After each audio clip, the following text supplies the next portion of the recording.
Join us by the fireside for our evening tales of true life's strange experiences with things that lie beyond the veil of the known and into the misty depths of the mysterious and unknown.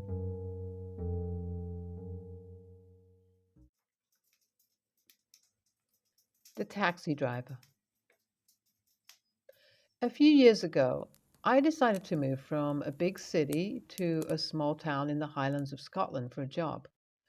A few months into it, I passed my taxi exam and I started doing weekend taxis alongside my Monday to Friday office job. And this meant that it was a little bit extra money for me, so, I decided to keep at it. I'm a little heavy now, but back then I used to work out. So I was well built and had done some kickboxing for many years. So I never really felt threatened by rowdy passengers. One night in winter, I ended up driving a family to the train station in Inverness. After dropping them off, I was topping up my coin dispenser when somebody tapped on my window. I rolled my window down and saw this frail old lady asking if I'm free. I jumped out of the car because I assumed that she probably had luggage that she wanted to put into my trunk. I always assisted the passengers with loading and offloading the luggage. To my surprise, she had no luggage. I then moved away from the trunk and went to open the door for her. She seemed very calm and elegant in her movement and mannerisms. She seemed like one of these rich ladies that, probably owns a castle or an estate or something like that. Anyway, we got into the car and I asked her where she was going, and she named some place which I hadn't heard of because I had only been doing taxis for a few months and the weekends only at that. I thought it's okay if I don't know. So I asked where that is. And she said it's past Buckaroo. It was a place about 5 miles off Inverness, so I started driving. As usual, I tried to strike up a conversation and I asked her which train she'd come off and so on. And she said none. She kind of killed the conversation the way she replied, so, I just assumed that maybe she didn't want to talk, so I just left her alone.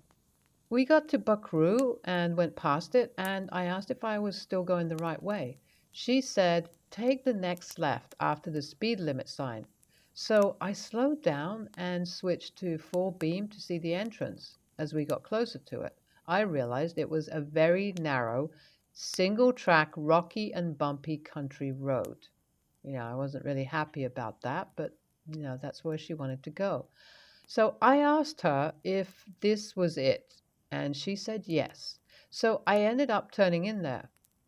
The road was going uphill and it was very bumpy, so my car was in the first gear and I wouldn't have been driving faster than 20 miles an hour. We reached a fork in the road and I asked which way. So she said left, and I took a left. Now the road is going downhill. There's nothing but trees on either side, and the road seems to be getting worse and worse. There are no turnoffs, and definitely no space to do a U turn. So naturally, I'm thinking if something happens, how would I get out of this situation? What would be my escape route?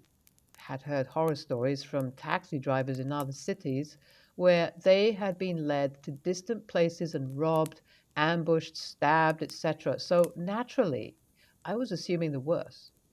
But then I calmed myself and remembered it's just an old lady. I can take down a big guy if I have to. This lady would never be a threat.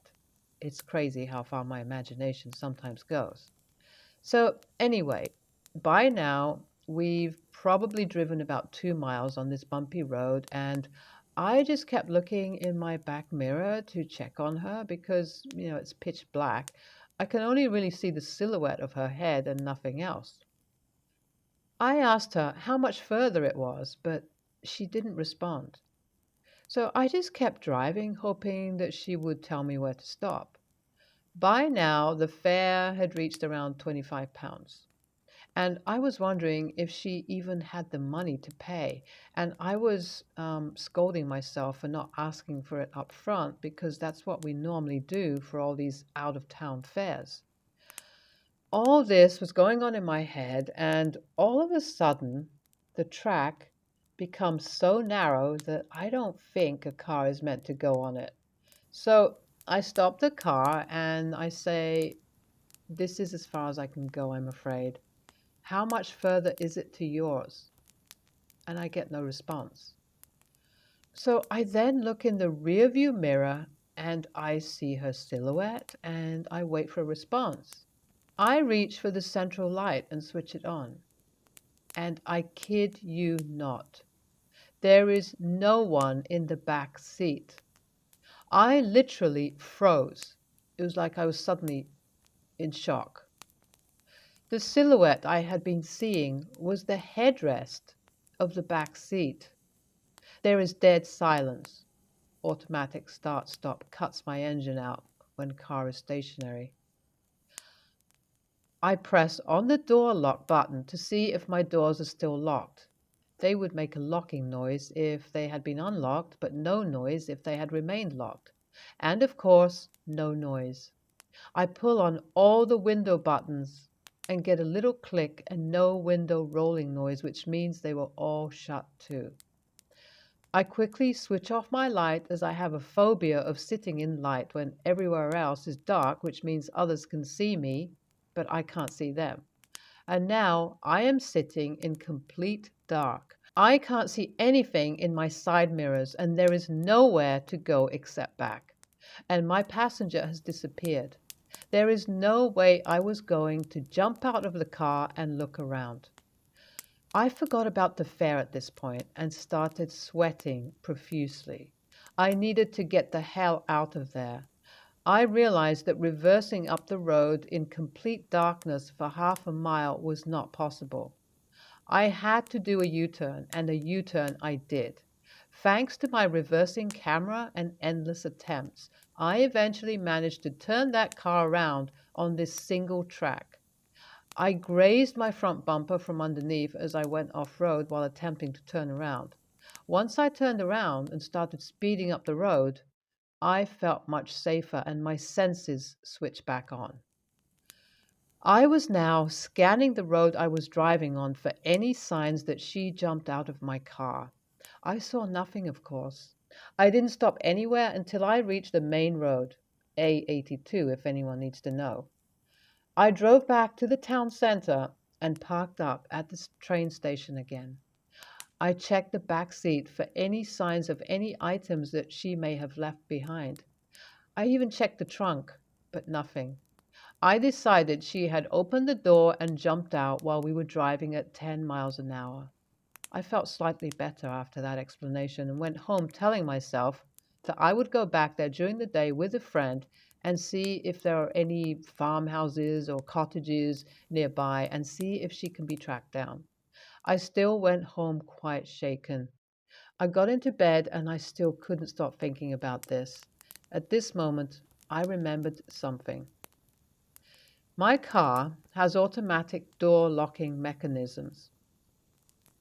Once I go above 10 miles an hour, the lock kicks in, unless and until I open my door or press the unlock button. There is no way for any passengers to open the doors in the back.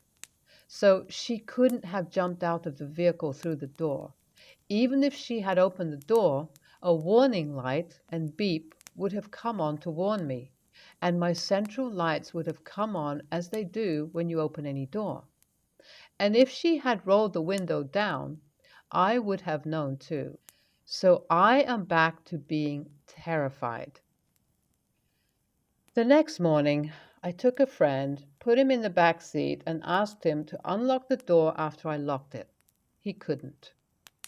We drove back to Buckrew, and surprise, surprise, no tracks leading off to the left after the speed limit sign. I didn't go back to taxis until the summer of next year, when days were longer and brighter, and it still gives me the chills when an old lady gets into my car, and I will never forget that experience. Wow, very creepy and amazing how you didn't freak out. You were able to stay in control and just drive back and but that was one scary story, and I can't help wondering who she was and what happened to her, that she was still kind of, hanging around roads and, going into taxis. I mean, I don't know.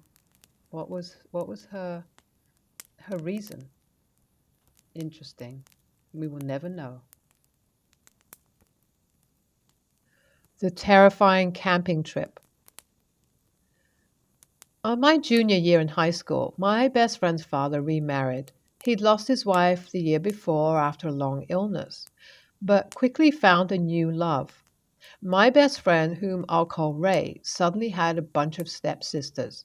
They were all encouraged to do bonding activities, which is how I found myself dragged along on a camping trip over Labor Day weekend.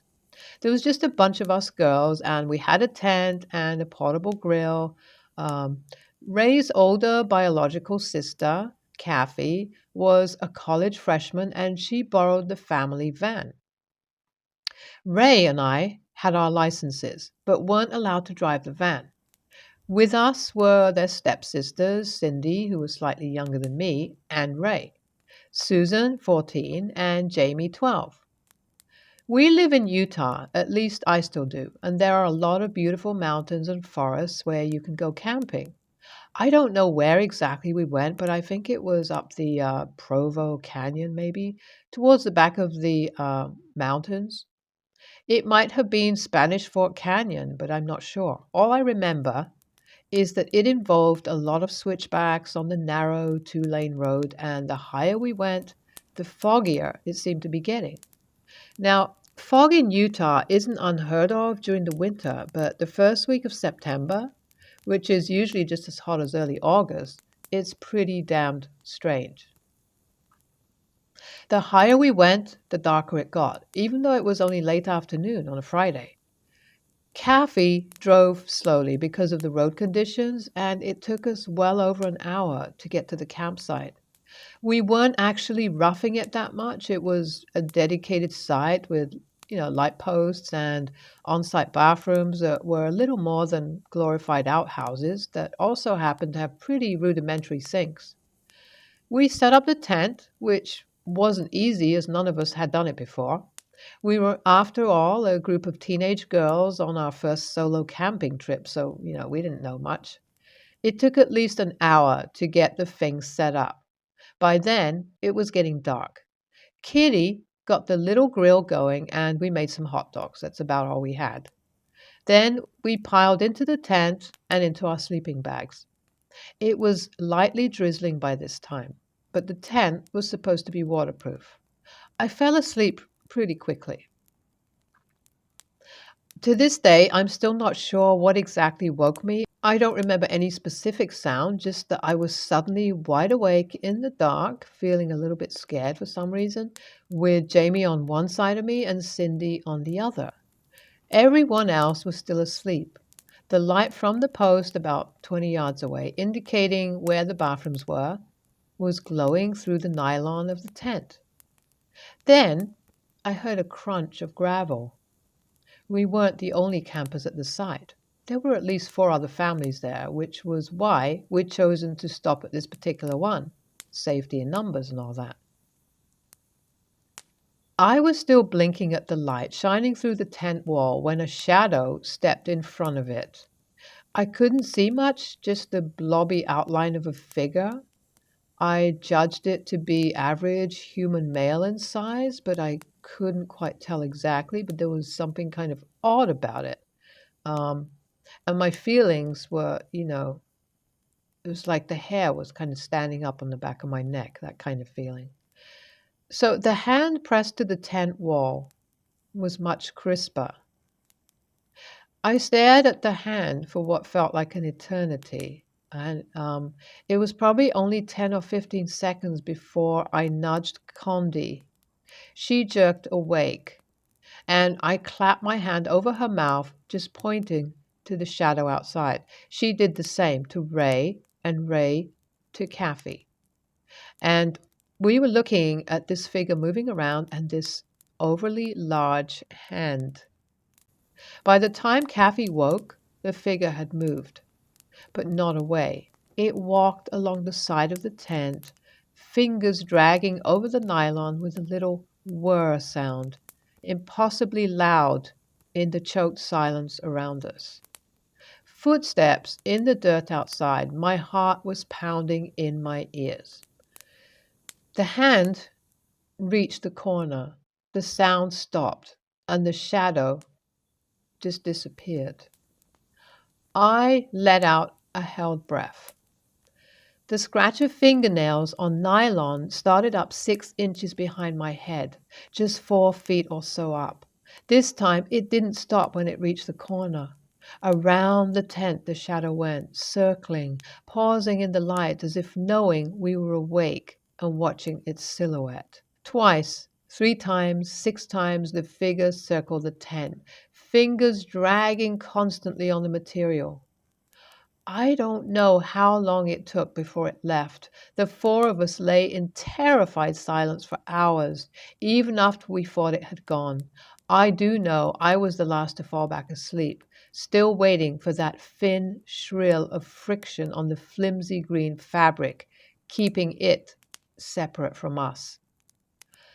The second time I woke, it was to find that it was daylight, and that the ceiling of the tent hung a foot above my face. The waterproof tarp gone, and the material slashed, soaked with rainwater and the sun shining in my eyes. I admit fully that I peed a little when I realized it had been cut. Our blankets and sleeping bags were already soaked, so it wasn't as if anyone would notice. I don't think I was alone in that either. We were all very subdued as we hurried one by one to the bathrooms to dress. No one mentioned to the younger girls what had happened. Kathy lied and said that the storm had ripped the tent, since it was damaged anyway. Takedown was a lot faster. We were a lot more motivated too. We skipped breakfast and we hauled our backsides out of the campsite. The drive back down the mountain was one of the most tense I've ever experienced. Their father didn't believe us when we told him about the man or whatever it was outside the tent. He grounded everyone except Kathy for a week for ruining the tent through our supposed incompetence in taking it down. I wasn't allowed to visit for 2 weeks, though I saw Ray at school. My parents bought a new tent last week. They set it up in the backyard. It's a fancy thing that just pops up with a pole like an umbrella. I stepped inside it and had a flashback to those black fingers, light shining between them like some macabre lunar eclipse. That happened almost 20 years ago, but that sound still gives me panic attacks. So no, I don't think I will ever be camping again.